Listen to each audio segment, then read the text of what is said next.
Good morning students, welcome to English book class. Friends, English book class में आप सबका स्वागत है।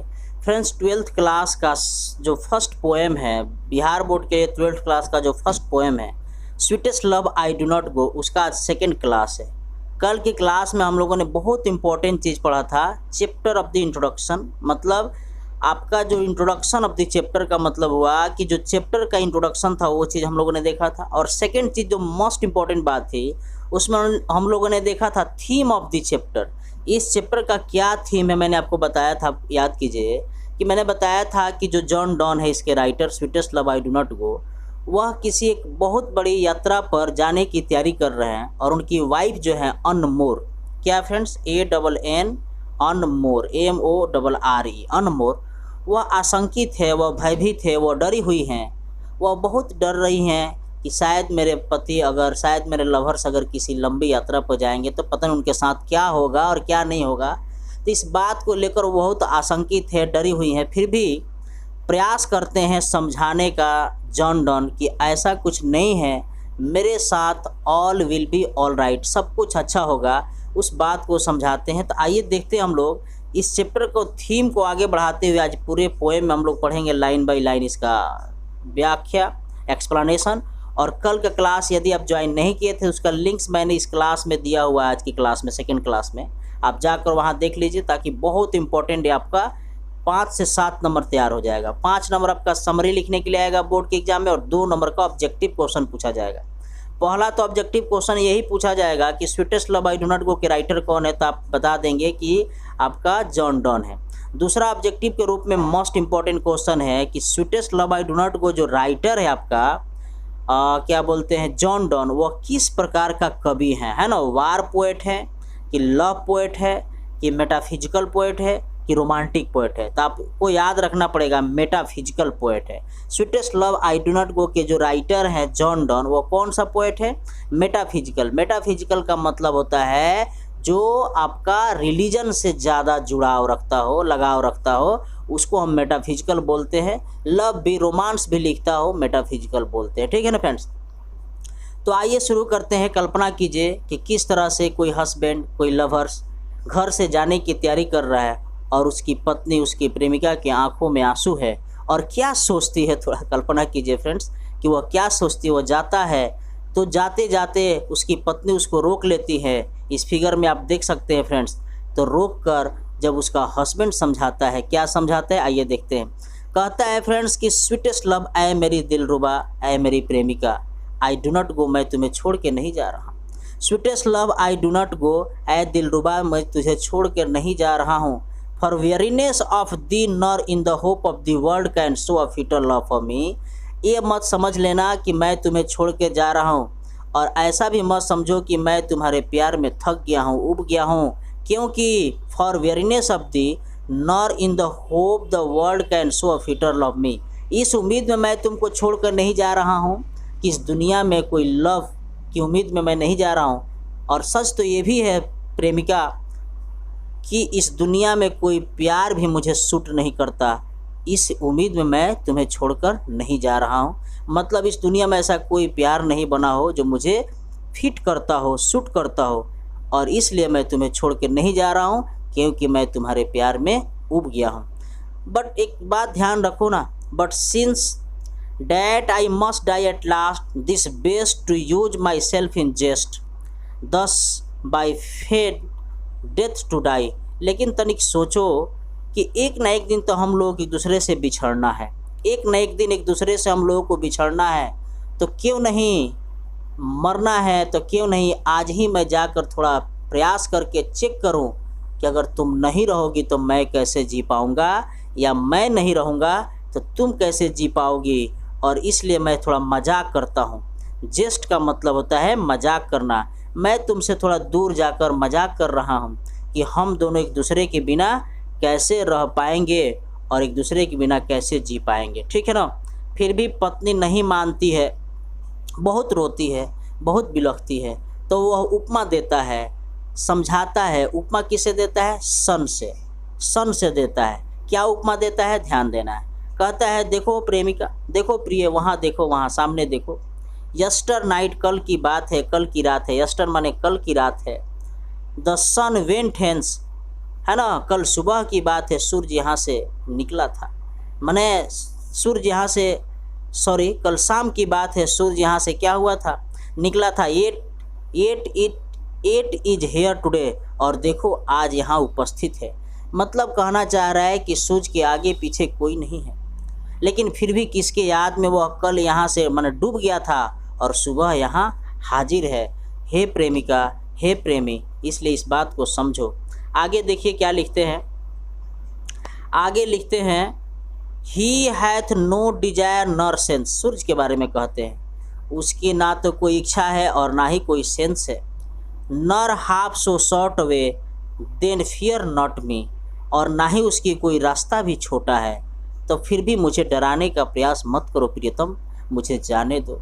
थोड़ी तनिक सूर्य के बारे में सोचो, ना तो उसको कोई आगे सोचने वाला है न कोई पीछे सोचने वाला है, फिर भी जो है वह किसके याद में जाता है और किसके याद में आता है। इसलिए मुझे डराओ मत, but believe that I shall make a speedier journey since I take more wings and spur than he. लेकिन तुम मुझे विश्वास करो, तुम मेरे ऊपर विश्वास करो कि क्या सूर्य जाता और क्या सूर्य जाता है, मैं उससे दुगुने स्पीड से जाऊंगा, क्योंकि उससे बड़ा पंख लगा के जाऊंगा, और मैं उससे दुगुने स्पीड से आकर तुम्हारे कदमों तले दिखा दूंगा कि मैं तुमसे कितना प्यार करता हूँ, मैं तुम्हें कितना याद करता हूँ। इसलिए मेरी जान, मेरी डियर, मेरी प्रियतम, मेरी दिलरुबा, इतना तुम मुझे समझाने का प्रयास ना करो, डरो मत, और इस उम्मीद में कि मुझे कुछ हो जाएगा।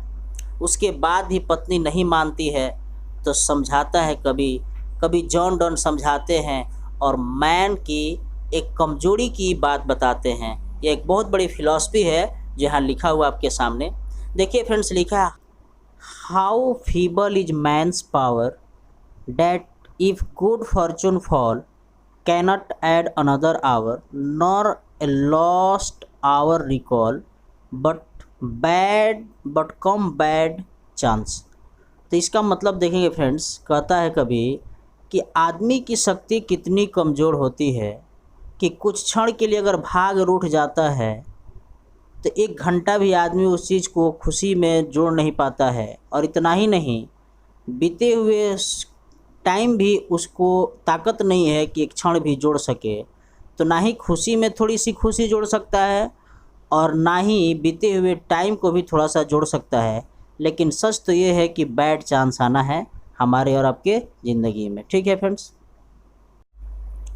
तो पोएट यहाँ कह रहा है कि बैड चांस तो आना ही आना है, और आ भी गया है तो समझ लो, and we join to it our strength, तो हम लोग क्यों नहीं एक शक्ति के साथ, एक मजबूती के साथ इस चीज़ को ज्वाइन करें और उसके साथ हम लोग जीने का प्रयास करें। And we teach it art and length, और एक दूसरे से सीखें कि कैसे हम विपत्ति में एक दूसरे के साथ रह सकते हैं। इट सेल्फ और टू एडवांस, और इस बात को हम लोग पहले से समझ लें कि हमको कैसे एक दूसरे के साथ रहना है। कब? एक बैड चांस में, एक विपत्ति के दिन में, एक रेनी डे में। वह समझाता है और कहता है एक दूसरे के साथ हम लोग सीख लें, जीना सीख लें, एक दूसरे के साथ हम लोग जीना सीख लें। और फ्रेंड्स, यहाँ मैंने आपके लिए ट्रू और फॉल्स दिया हुआ है। आइए फर्स्ट ट्रू एंड फॉल्स देख लेते हैं। लिख रहा है the poet want to go away because he is tired of his beloved. तो गलत है फ्रेंड्स, तो आप फॉल्स लगा दिएगा, क्योंकि कभी अपने प्रेमिका से दूर जाना चाहता है क्योंकि अपने प्रेमिका से थक गया, ऐसा नहीं है, वह थका हुआ नहीं है। सेकंड कह रहा है the poet has found another lady who is more beautiful. कवि को दूसरा पत्नी मिल गया है जो बहुत सुंदर है, भी गलत है, फॉल्स है।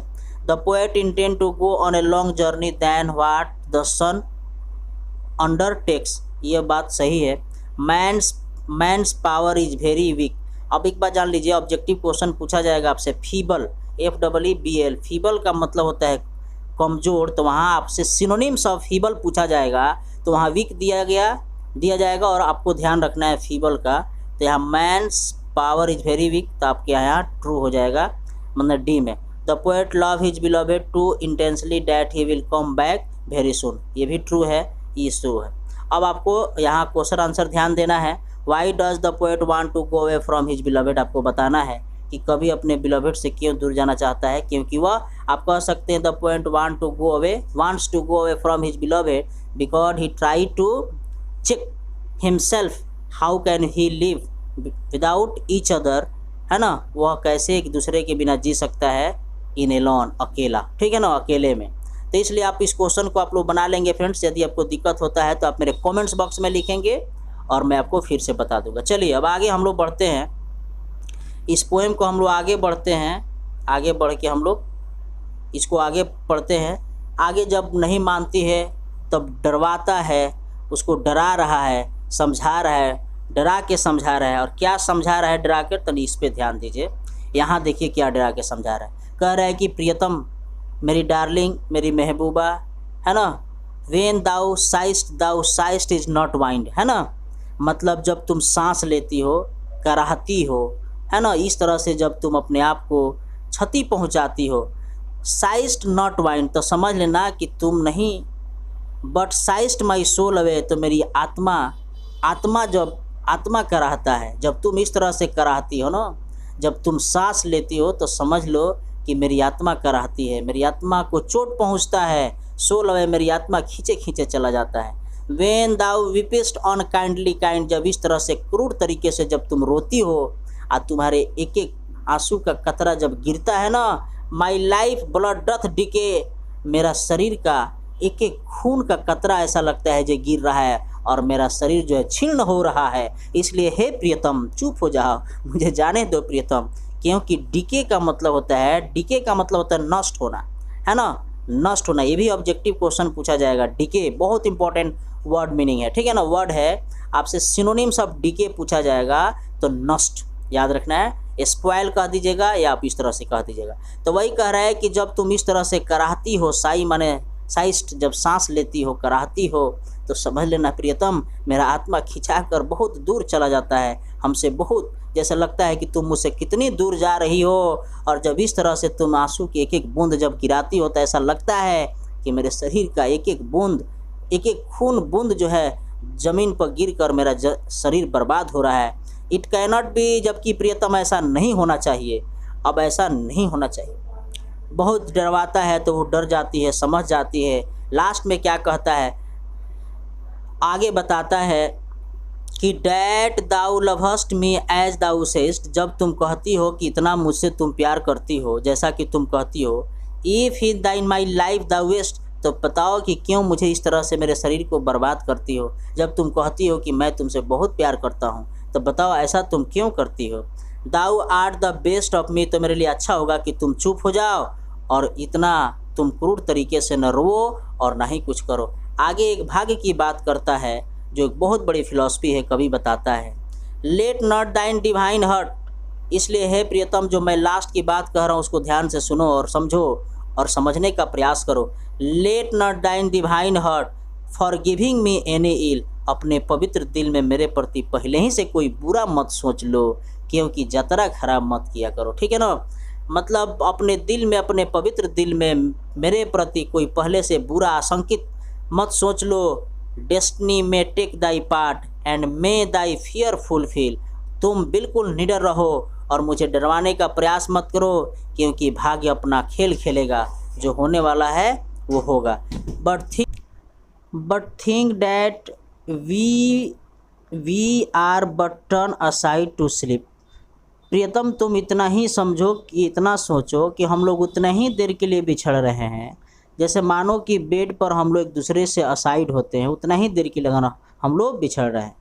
दे who one another keep alive never be parted, जो तुम कहती हो कि हम लोग एक दूसरे से बने हैं, इतना याद रखना है कि हम लोग कभी पार्टेड नहीं हो सकते हैं, हम लोग कभी बिछड़ नहीं सकते हैं, ठीक है ना। तो इस तरह से फ्रेंड्स आज का रहा आपका क्लास। मैं उम्मीद करता हूं कि आपको बहुत अच्छा लगा होगा। लाइन बाय लाइन मैंने एक्सप्लेनेशन बताया।